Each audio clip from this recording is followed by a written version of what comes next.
Halo anak-anak kelas 5C, apa kabarnya hari ini? Pastinya luar biasa. Kita baru saja merayakan hari Paskah. Kita bersyukur kita mempunyai Tuhan yang hidup, Tuhan yang menyediakan hari-hari esok yang penuh harapan. Sehingga saat ini kita boleh kembali belajar bersama-sama pada pelajaran matematika bab 8, penyajian data dalam kehidupan sehari-hari. Sudah siap untuk hari ini? Mari kita mulai pembelajaran kita. Dalam penyajian data, kita perlu mengetahui sebenarnya tentang apa itu data. Nah, data adalah keterangan yang benar dan nyata yang dapat dijadikan sebuah dasar dari suatu kajian, baik itu analisis ataupun kesimpulan. Pada bab sebelumnya, pada bab 7, kita sudah mempelajari tentang pengumpulan data. Pengumpulan data dapat kita lakukan dengan dua cara. Yang pertama itu pencatatan langsung atau yang biasa kita sebut sebagai wawancara. Dan yang kedua adalah menggunakan lembar isian atau yang biasa kita sebut angket. Nah, setelah pengumpulan data ini, data-data yang dihasilkan itu dapat dibagi menjadi dua. Ada data yang bersifat kuantitatif dan ada data yang bersifat kualitatif. Setelah kita mengumpulkan data-data tersebut dapat kita sajikan dalam beberapa bentuk. Yang pertama itu ada bentuk daftar, biasanya dibuat dalam bentuk kalimat-kalimat yang sederhana dan mudah dimengerti. Kemudian ada bentuk tabel frekuensi, ada diagram gambar, ada diagram batang, ada diagram garis, dan diagram lingkaran. Nah, kesemua data yang disajikan ini biasanya menggunakan data yang bersifat kuantitatif. Penyajian data dalam bentuk tabel atau diagram ini bertujuan untuk memudahkan dalam membaca informasi yang hendak disampaikan. Pada pembelajaran ini kita akan batasi, kita hanya belajar 3 bentuk penyajian data, yaitu daftar, tabel frekuensi, diagram batang. Nah, diagram garis dan diagram gambar serta diagram lingkaran akan kita pelajari pada pembelajaran selanjutnya. Sudah siap untuk belajar? Saatnya kita belajar. Nah, untuk memudahkan kita memahami penyajian data dalam bentuk daftar, tabel, dan diagram batang, Rosa akan langsung membuatkan sebuah soal sehingga kita lebih mudah mengerti. Perhatikan soal berikut ini. Diketahui data tinggi dalam CM itu adalah satuannya dari peserta didik siswa kelas 5 SD adalah sebagai berikut. Nah, ini adalah data-data yang diberikan. Lumayan banyak ya. Nah, kesemuanya ini disebut dengan data. Nah, sebelum kita mulai, kita harus tahu dulu berapa jumlah data yang akan kita hitung. Kita boleh hitung berapa kolomnya. 1, 2, 3, 4, 5, 6, 7, 8, 9, 10. Dan berapa baris? 1, 2, 3, 4. Berarti ada 10 kolom 4 baris, 10 kali 4 berarti 40 data yang akan kita analisis menjadi bentuk daftar, tabel frekuensi, dan diagram batang. Kita lihat penyajian data dalam bentuk daftar. Kita masih membutuhkan data-data pada soal sebagai acuan kita. Nah, kita ingat penyajian data dalam bentuk daftar itu bisa kita lakukan dengan cara membuat kalimat yang sederhana dengan mengurutkan data dari yang terkecil ke data yang terbesar. Contohnya seperti ini. Nah, kalimat yang kalian gunakan itu boleh lain dari yang Lause buat. Lause buat ini kalimatnya menjadi jumlah peserta didik yang mempunyai tinggi badan 120 cm adalah titik-titik. Kalian boleh buat dengan kalimat lain. Misalnya kalian boleh buat banyak siswa yang mempunyai tinggi badan 120 cm ada titik-titik orang. Atau kalian mau buat jumlah siswa bertinggi badan 120 cm adalah titik-titik orang. Nah, untuk kalimat kalian boleh gunakan kata-kata sendiri. Nah, seperti yang tadi sudah dikatakan, langkah pertama kita harus mengurutkan data-data yang diketahui mulai dari angka terkecil sampai ke angka terbesar. Di sini angka terkecilnya 120, kemudian 125, disusul 128, setelah itu 130, 135, 136, 140, 142, dan 150. Setelah kita mengurutkan dari angka terkecil sampai angka terbesar, langkah selanjutnya adalah kita menghitung banyaknya jumlah data 125 sampai 150. Nah, sebelum kalian menghitung, kalian harus menentukan kalian mau menghitung dari atas ke bawah atau berdasarkan kolom, atau dari kiri ke kanan, atau berdasarkan baris. Di sini Lausa akan menghitungnya berdasarkan baris dari kiri ke kanan. Setelah selesai dari kiri ke kanan kembali sampai habis, agar tidak membingungkan kita dan membuat kita lebih tepat menghitung. Jadi tidak ada data yang terlewatkan. Kita mulai dari angka 120, sama-sama kita hitung dari baris pertama. Ada 1, 2, 3, 4, 5, 6, 7. Habis ya? Berarti ada 7, kita tuliskan 7. Kemudian kita lihat 125, kita sama-sama hitung. 1, 2, 3, 4. Habis ya? 4. 128, 1, 2, 3, 4. 4 juga. 130, 1, 2, 3, 4, 5. Ada 5, kita tuliskan 5. 135, 1, 2, 2 saja. Kemudian 136, 1, 2, 3, 4, 5. Ada 5. 140, 1, 2, 3, 4, 5, 6, 7, 8. Ada 8. 142, 1, 2, 3, 4. Ada 4, kita tuliskan, dan 151.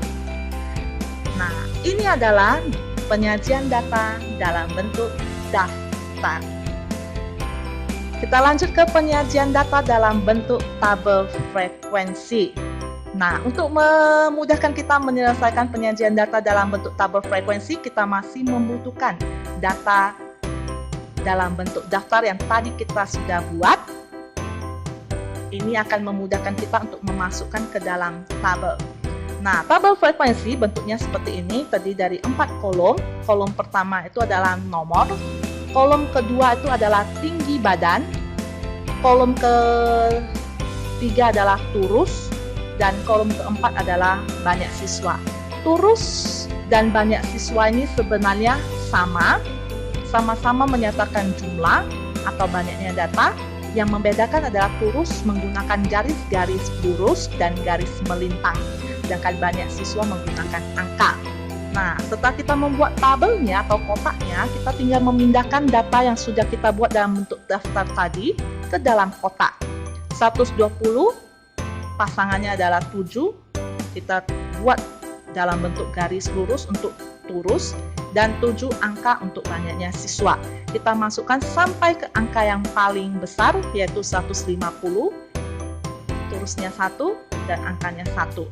Nah, Setelah kalian buat banyak siswa, kalian hitung jumlahnya.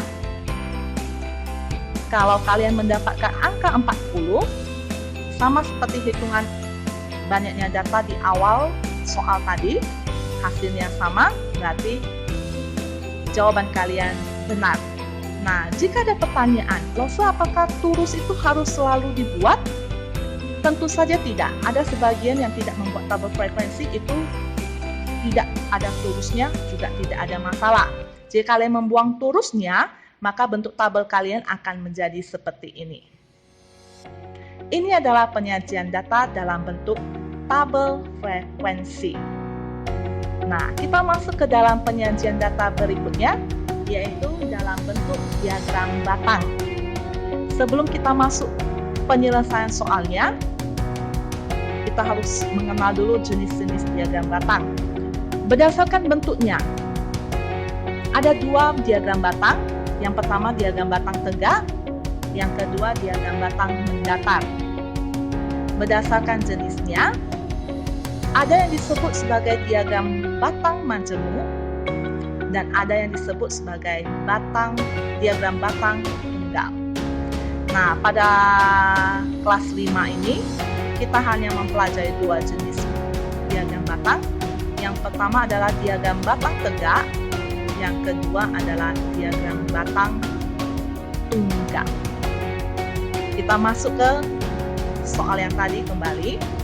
Nah, untuk menyelesaikan diagram batang, kita memerlukan bantuan dari tabel frekuensi yang sudah kita buat tadi. Ini akan lebih memudahkan kita untuk membuat diagram batang.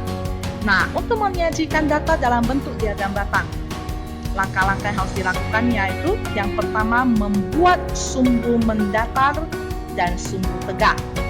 Sumbu mendatar itu menyatakan data yang diamati, yaitu tinggi badan, dan sumbu tegak menyatakan banyak data atau frekuensi, yaitu banyak siswa.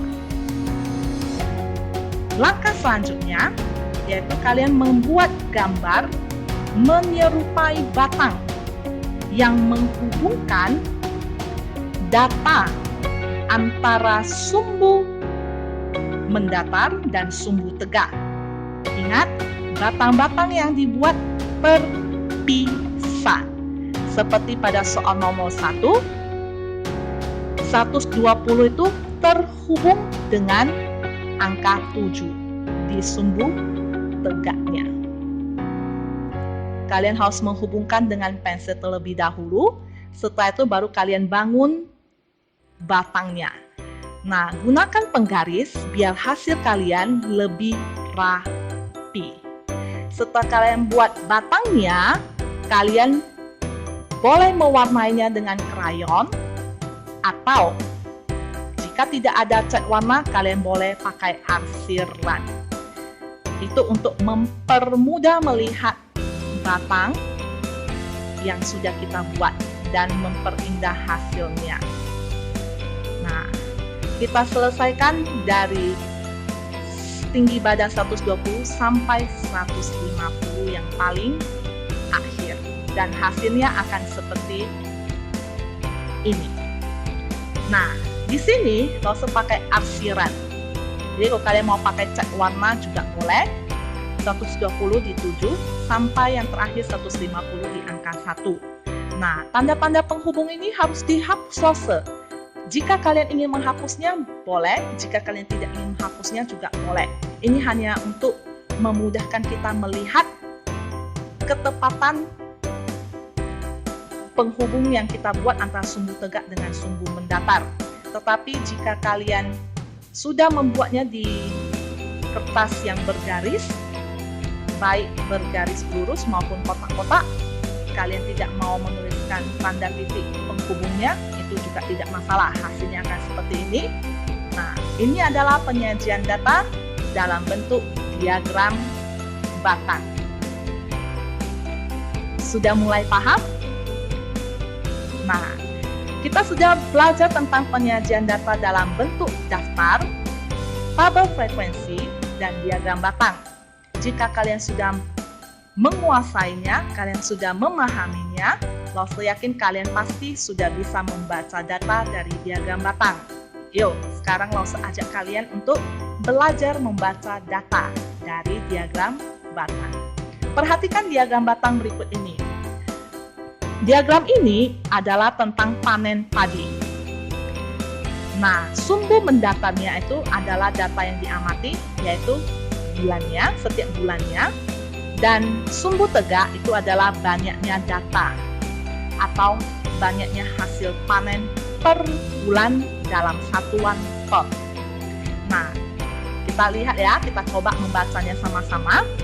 Pada bulan Maret, hasil panennya sebesar berapa ton? Iya, betul sekali, 12 ton. Pada bulan April, 6 ton. Pada bulan Mei, hasil panennya ada sebesar 10 ton. Pada bulan Juni, ini yang paling tinggi ya, hasil panennya adalah 16 ton. Pada bulan Juli, hasil panennya adalah 4 ton. Pada bulan Agustus, hasil panennya sama dengan si Mei, yaitu 10 ton. Mudah sekali kan membaca diagram batang ini? Lause yakin kalian semua pasti bisa.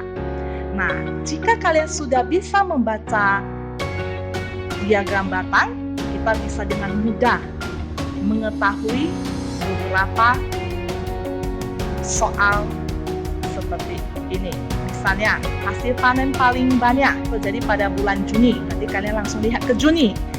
Jawabannya berarti sebesar 16 ton. Nah, hasil panen bulan April itu sebesar, betul sekali, 6 ton. Hasil panen yang sama-sama 10 ton itu terjadi pada bulan apa saja? Mei dan Agustus. Total hasil panen dari bulan Maret sampai bulan Agustus itu adalah 58. Dari mana Lause dapatnya 58 ton?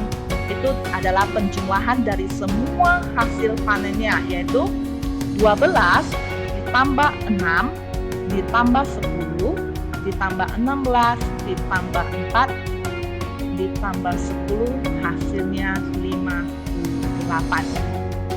Sangat mudah ya untuk membaca data dari diagram batang. Nah, kita perlu ingat, memang manfaat pembuatan diagram batang dan diagram lainnya itu bertujuan memudahkan dalam membaca informasi yang hendak disampaikan. Nah, kita sudah belajar banyak hari ini. Sekarang Lause mengajak kalian untuk mengasah kemampuannya. Kemampuan yang kalian sudah peroleh, saatnya kita bekerja. Di sini Lause menyediakan sebuah tugas. Soalnya sama persis seperti soal yang sudah Lause terangkan tadi di depan, tapi ini bedanya hanya tentang berat badan siswa. Nah, satuannya dalam kg. Di sini Lause sertakan beberapa data. Kita lihat ya, ada berapa jumlahnya? 1, 2, 3, 4, 5, 6, 7, 8, 9, 10, 10 kolom, dan 3 baris. Berarti 10 kali 3, ada 30 data. Nah, 30 data ini tugasnya juga sama. Kalian nyatakan ke 30 data ini dalam bentuk daftar, tabel frekuensi, dan diagram batang. Kerjakan di buku latihan kalian, tulis dengan rapi, dan gambar dengan tepat dan bagus. Akhir kata, selamat mengerjakan. Ini akhir pembelajaran kita. Sampai jumpa di pembelajaran selanjutnya. Tetap semangat. Tuhan Yesus memberkati.